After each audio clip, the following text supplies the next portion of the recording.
In today's video, I will be giving you 10 sentences that if you can complete, your English is wonderful and fantastic. Are you ready for these 10 sentences? Of course you are, so let's focus on them. Here is the first sentence that we have here.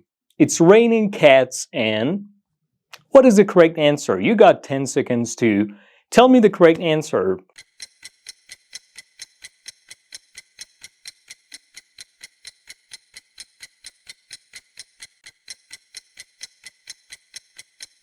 The correct answer is, it's raining cats and dogs. The correct answer is dogs. It's raining cats and dogs. But what is the meaning of raining cats and dogs? You must know the meaning. I think you know the meaning, don't you? But let me tell you the meaning of this idiomatic expression. When we say it's raining cats and dogs, it means it's raining heavily.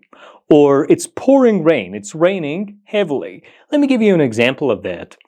It was raining cats and dogs all night long. It was raining cats and dogs all night long, which means it was raining heavily all night long. Now let's focus on the second sentence that if you can complete, your English is wonderful. Your knowledge of English idioms is fantastic, which is this one. Better late than...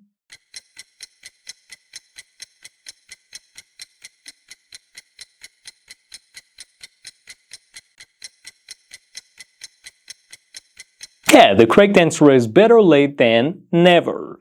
Better late than never. But what does it mean? What does better late than never mean? Well, better late than never refers to the idea that we'd better do something later than expected, but be able to do it. Or sometimes doing something later is much better than hurrying up and rushing to do it, earlier, at the risk or at the expense of putting your lives in danger, or at the expense or at the risk of doing something dangerous to ourselves. So when we say better late than never, what we're trying to emphasize is the idea that sometimes it is better to do something later than earlier, but you just make sure that you're doing it carefully, cautiously, without having to risk your life on anything dangerous, or without having to take the risk of putting your life at risk or in danger of something crazy. Let's say someone has an appointment, they're late for the appointment and they say, hey, I gotta drive fast because if I don't drive fast, then I may not be able to make it to the appointment in a timely manner. But that is a big mistake. So in such a situation, in response to this situation, in response to what this person wants to do by driving fast, we can simply say, hey, better late than never, which means drive slowly, carefully, and cautiously. You will get to the appointment a little bit later than expected, but it is much better to get there later than, to get there earlier, but at the cost, at the expense, at the price, or at the risk of doing anything dangerous, or losing your life, or doing anything that might pose or present a threat to your life, to your health. So better late than never. Let me give you an example of this phrase. I know you're late, but drive carefully. Better late than never. I know you're late, but drive carefully. Better late than never. I know you're late, but drive carefully. Better late than never. All right, now let's focus on the third sentence that if you can complete, your English is amazing, which is this one. Actions speak louder than...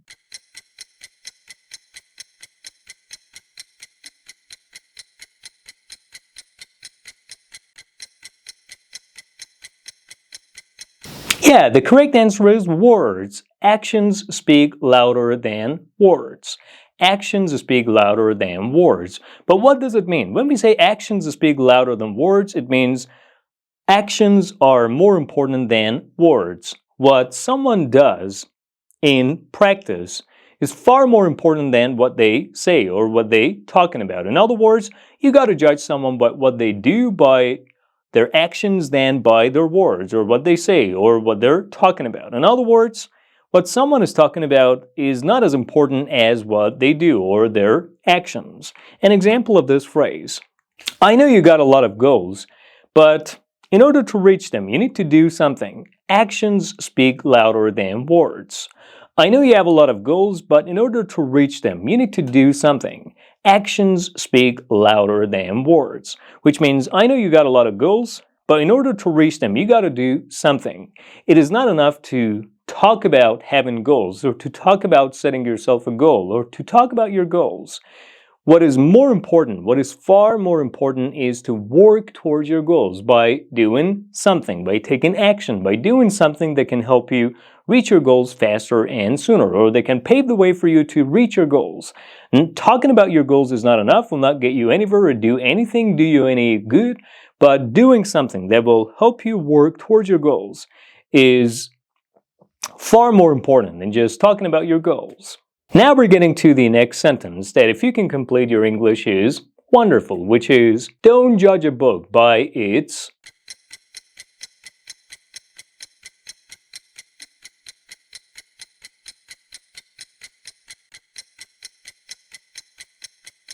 The correct answer is cover.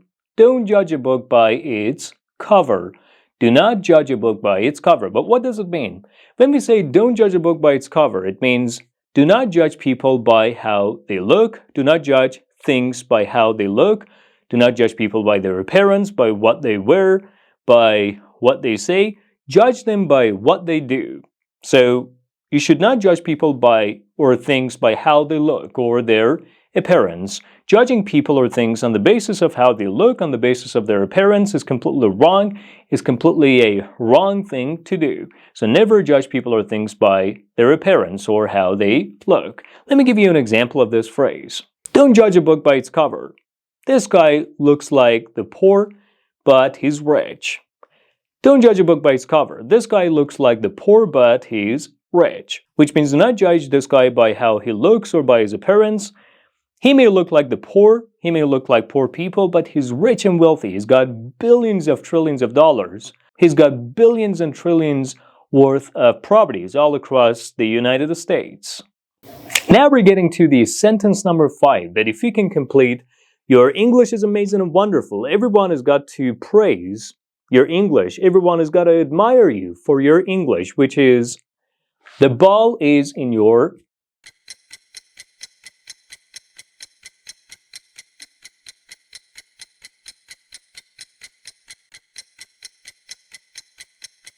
The correct answer is court. The ball is in your court. The ball is in your court. But what does it mean when we say the ball is in someone's court? The ball is in your court. Well, the ball is in your court is trying to emphasize the idea that now it is someone's turn to do something. Now it is up to someone to make a decision, to make an important one. Now it is down to someone to make a decision. It is for someone to make an important decision about something. Or it is someone's turn to do something important. It is someone's time to play a significant role, play an important role that can change a certain situation, either for the better or for the worse. An example of this phrase: you have all the money, so the ball is in your court. You have all the money, so the ball is in your court. You have all the money, so the ball is in your court, which means you got all the money, so it is up to you to make a decision. It is up to you to do something, take action. Others will obey you accordingly. Others will, bring their decisions or their actions into line with whatever it is that you want to do or whatever decision it is you want to make, because you got all the money. So they got to listen to you. They got to bring their actions, their thoughts, their behavior into line with, or their decisions into line with whatever it is that you want to do, because the ball is in your court. You got all the money. You have all the money in your hands, meaning that everyone else is controlled by you. Everyone else has to listen to you, obey you, and, do whatever it is that they want to do in accordance with you. Now we're getting to the next sentence that, if you can complete, your English is fantastic, which is, kill two birds with one.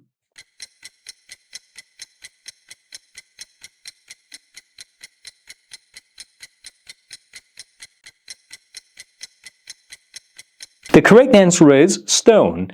Kill two birds with one stone. Kill two birds with one stone. But what does it mean when you kill two birds with one stone? To kill two birds with one stone means to do something that serves two purposes at the same time. To do something that achieves two important things at the same time. In other words, when you kill two birds with one stone, you reach two goals, two important goals at the same time. You achieve two important things at the same time, or you do something that serves two important purposes at the same time. Or let me put it this way, when you kill two birds with one stone, you do something that enables you to reach two goals at the same time, or you do something that benefits you in two ways simultaneously. Let me give you an example of this. By buying a house, you kill two birds with one stone. On the one hand, you're investing your money, and on the other hand, you don't have to pay for rents anymore. By buying a house, you're killing two birds with one stone. On the one hand, you're investing your money, and on the other hand, you don't have to pay for rents anymore. Which means by buying a house, you're doing something that serves two important purposes simultaneously, or at the same time. The first purpose is you're investing your money, which is an important achievement, and the second thing is you're not in a situation in which you have to pay for rents. You don't have to pay for rents anymore. So by buying a house, you're killing two birds with one stone. Now we're getting to the next English sentence that if you can complete, your English is amazing, which is break a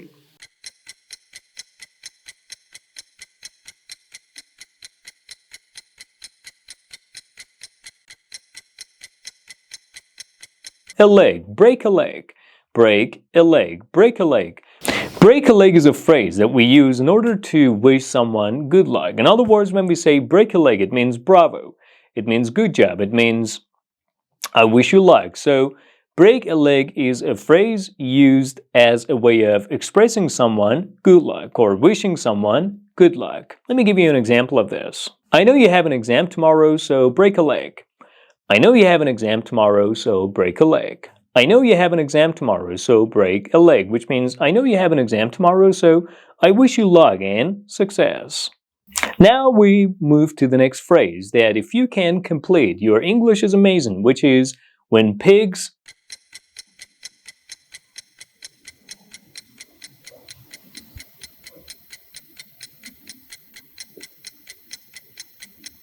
The correct answer is when pigs fly. When pigs fly. But what does it mean when we say when pigs fly? Pigs cannot fly. I've never seen pigs flying.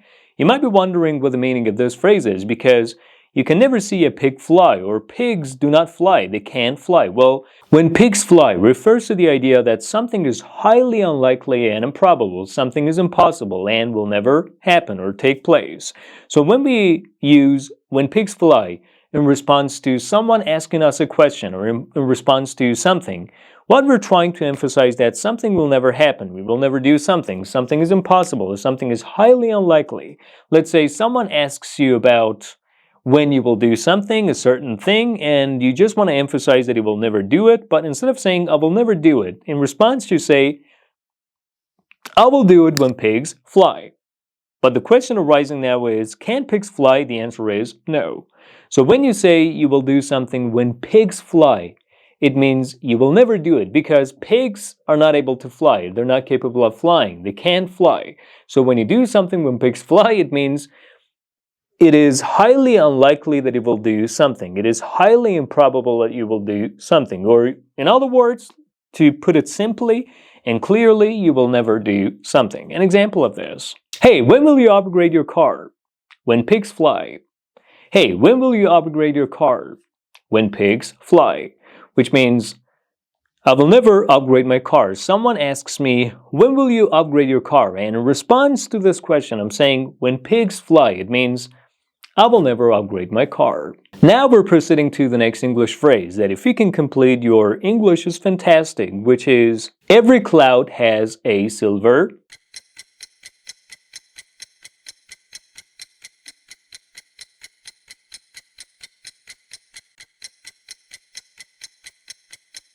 The correct answer is lining. Every cloud has a silver lining. Every cloud has a silver lining. But you might be wondering what the meaning of every cloud has a silver lining is. You might be thinking to yourself, hey, what is this guy talking about? What is the meaning of every cloud has a silver lining? Then you're watching the right video, you've come to the right place, you're watching the right videos, you're on the right YouTube channel. Every cloud has a silver lining means there's always hope in every bad situation. There's always a positive thing to be looking for in every negative situation, in every difficulty. In other words, when we say every cloud has a silver lining, it means in every difficult, unpleasant, and unbearable situation, there's always a positive, there's always a sense of optimism, there's always hope, or there's always an advantage. Something might be unpleasant, something might be difficult, but it is followed by an advantage or a positive. So every cloud has a silver lining emphasizes the idea that in every difficult, unpleasant, and unbearable situation, there is always a positive to be looking for. There is always an advantage that you can gain. There's always something positive, a positive aspect that you can reach and take advantage of. Let me give you an example of this phrase. We make mistakes, but every cloud has a silver lining. We learn from our mistakes, which means it is true that we make mistakes in life, and when you make a mistake, it is followed by a lot of negative feelings and thoughts. I mean, the fact that you realize that you've made a mistake is something, difficult to accept, something unpleasant and unbearable to accept, something that puts you under psychological pressure, but every cloud has a silver lining, meaning that in every difficulty there is hope. In every difficulty there is a positive, which is we learn from our mistakes. The advantage to making a mistake is the fact that you learn from your mistakes. You learn something new. Now let's move to the 10th sentence of today's video, that if you can complete, your English is wonderful and people have got to admire you. I mean, your friends, family members, and people around you have got to admire you for your amazing English, which is to bite off more than you can,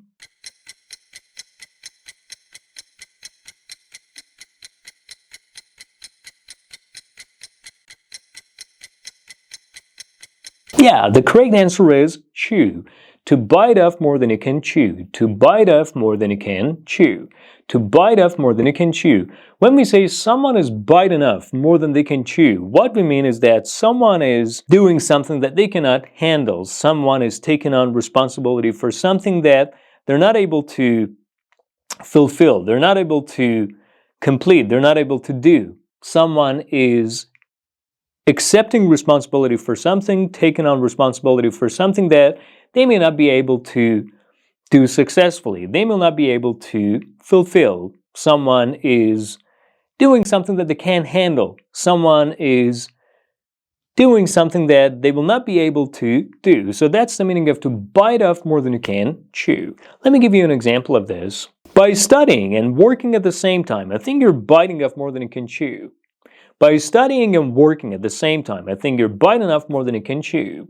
By studying and working at the same time, I think you're biting off more than you can chew, which means by studying and working at the same time, doing two tough things at the same time, I think you're biting off more than you can chew, which means you're doing something that you're not able to handle. You're doing something that your strength is not able to handle or afford. Or you're doing something that you will not be able to do successfully. You're taking on or accepting or assuming responsibility for something that you will not be able to do successfully. You will not be able to, come out of doing smelling of roses, that you will not be able to meet with success in doing. And that's about all, guys. Thank you for watching today's video. In today's video, you learned 10 highly practical English phrases that if you use in your speech, your English is next level. You've already taken your English to the next level. Now what I want you to do is like this video in support of this channel, and thank you for doing so, and subscribe if you haven't done so already. I'll be back soon.